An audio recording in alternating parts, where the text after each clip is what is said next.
y'all, welcome back to my channel. Today, by the title of this video, you can tell I'm talking about having a clean house with kids. And the difference between this video and the video I made with the same title 7 years ago is I want to talk about having a clean house with kids in the middle years. I feel like a lot of blog posts and a lot of YouTube videos, when we're talking about having a clean house, we're talking about the really little years of diapers and toddlers and missing sleep at night and all of that. But what about when your kids are in the middle years, when they're not full-blown teens, when they're not about to fly the nest, and you're really honing in on all the skills that they're going to need for being out on their own, but just these middle years. So my kids, for reference, I have 5 of them, and their ages range from 4 to 11. I have 11, 10, 9, 7, and 4.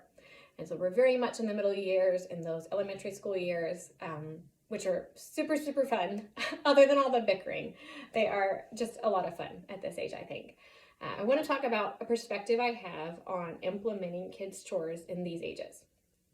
And that is, if you want a clean house with kids, obviously kids having chores and participating in the cleaning at this age is a great thing.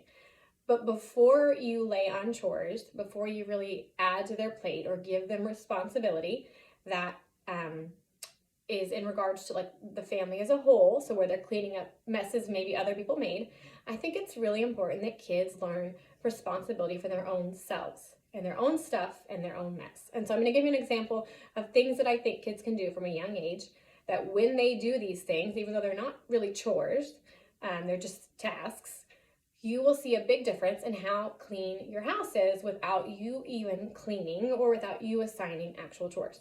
So these are things like teaching your children to put their toothbrush up and rinse the sink after they brush their teeth.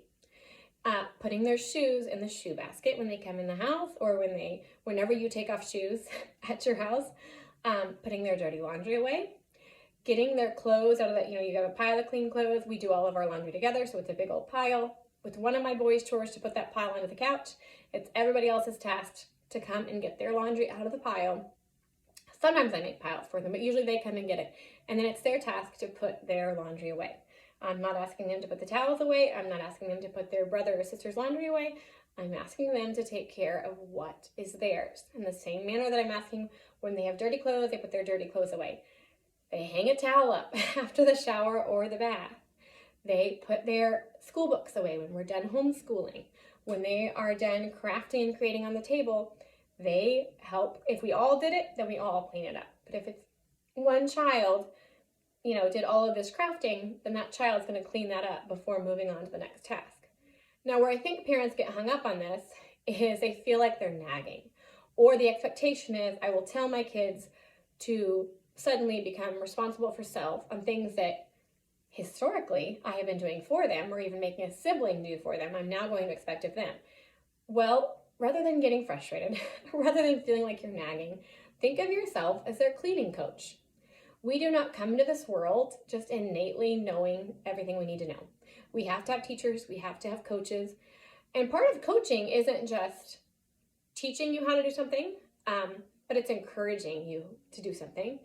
It's helping you understand the task if you don't understand it, and it's reminding, like when people hire personal trainers, they might know how to do the squats or the deadlifts or whatever, and they know how to count to 10.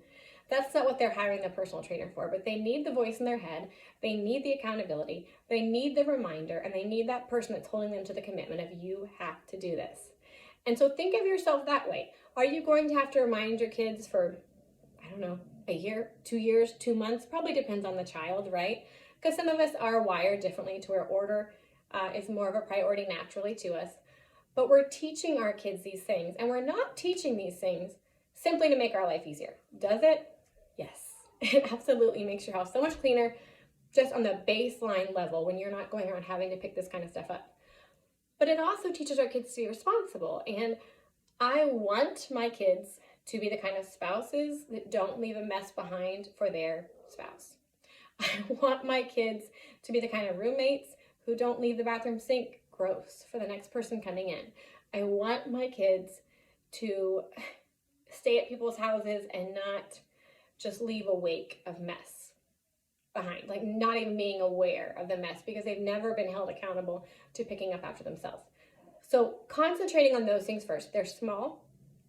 And they're simple, but it really does make a huge difference when you go to clean the house or you go to assign chores to your kids and you're not having to take care of all these little tiny tasks that do make things feel really messy. There's 7 of us. So if 7 of us left our shoes out, our dirty clothes out, our towels down, our toothbrushes out, our toothpaste out, our plates on the table, kids can clear their plates from such a young age.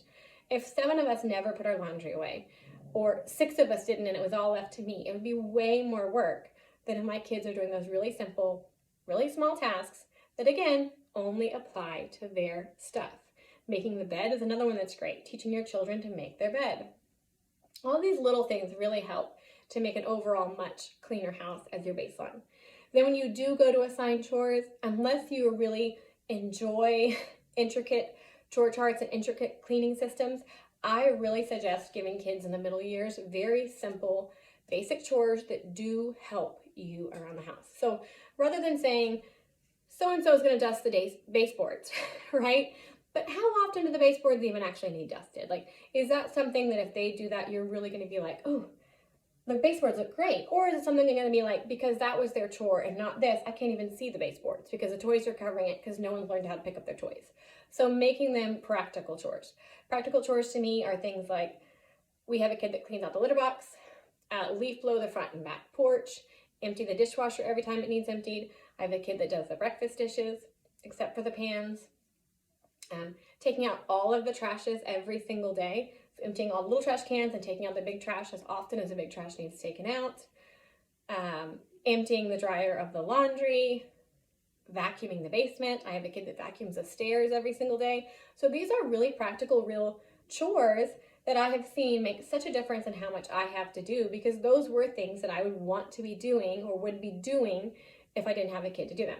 Now, you don't have to be super crazy strict on this. If I have a kid that's asleep and I'm starting to load laundry and the litter box needs cleaned out, I'm not going to go wake them up and make them do it. I'm just going to take care of it, right? We can still be the mom, be considerate, be kind. We're the homemaker. But we can give our kids responsibilities. And I know sometimes that's hard for parents to like, how do I implement it? What if they talk back? What if they don't want to do it? What if they have an attitude? And that's not an area I can exactly give you advice, because you're the parent and you know your parenting style on if there's going to be consequences or if there's going to be motivation for why you would want to do these things. We do not pay our kids for chores. We did. I have an old kids chore chart video, I think actually, when I was, and that worked for that season of life to really track who was doing with what and pay them just for that. But the motivation behind the chore chart attached to money was simply that I wanted to teach our kids about money. We do the Dave Ramsey, kids need to give, save, and spend. And so that was fine for that. But what happened was my 3 boys started a landscaping business and were wildly successful. And my daughter started cat sitting for people. And so they were learning about money in that way. And it was not needed to be attached to chores any longer. And so far, my kids, whether they grumble a little bit or not, like they understand the basics of they just have to do this. It's not an option to not do these things. You're just going to do them. But I don't mind making motivators too. For example, today, the laundry got done. It's on the couch. And so quiet time had to be paused until everybody went put the laundry away, and then we could resume quiet time. So you as a parent will decide whether you have rewards or consequences or a mixture of both on getting your kids to do the chores. That's really unique to each family and the way you're set up, but you are the parent. And motivate yourself a little bit to remind yourself that if you don't teach your kids how to do housework and how to run a house, how to care for a home, they will not learn it until they're adults on their own and already probably struggling with it more than likely because they didn't learn it at home. And then, they'll be paying for courses on Instagram and they'll be, all of these other things when maybe you could have taught them that. And if you don't have those skills yourself, no shame. No one taught you, it wasn't modeled for you, but you don't need to repeat that cycle for your kids. You can learn for yourself and then begin to teach your kids. But again, my main emphasis here is that we're teaching our kids those little responsibilities for themselves, and then we're stacking on really simple chores. And I think that you will find having a clean house in the middle years is not nearly as difficult as you might think.